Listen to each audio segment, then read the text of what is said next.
I don't know of any dental school in the world that gives both sides of the fluoridation debate. Same with medical thing.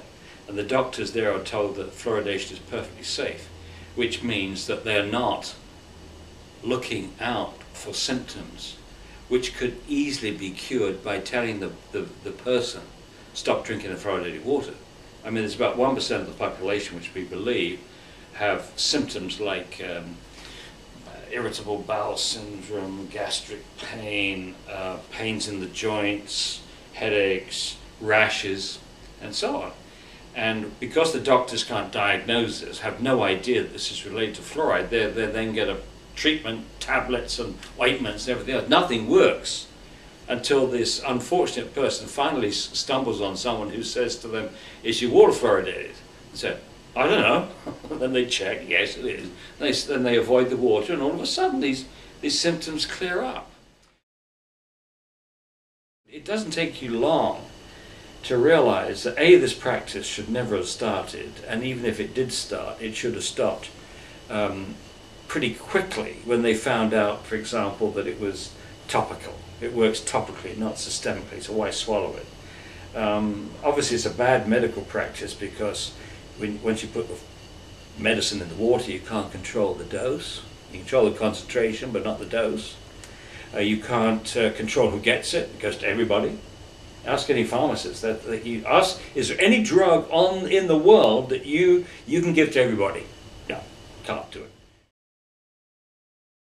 And certainly, even to this day, if you're a dental researcher, the gravy train is open to you as long as you maintain the myth that fluoridation is good for children's teeth. You've got to say that in your first paragraph. Always got to say that. It doesn't matter what you put in the article, because no one reads those. But as long as you put in the abstract or in the first 2 or 3 sentences, it's good for teeth, you're going to get published. They stake so much of their reputation on this that if they were now to say, "Whoops, we made a mistake," their credibility and this, from a public health point of view, think about it. Public health relies on the public's trust.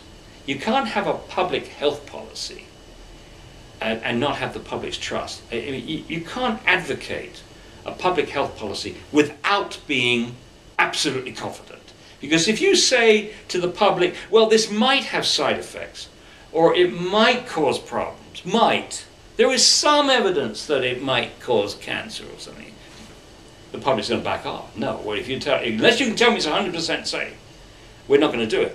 So you can see how they've got to say, they've got to exaggerate. So it's wonderful, it reduces tooth decay, and it's 100% safe. Absolute confidence. You've got to be confident. The other thing is liabilities. So you got the prestige, the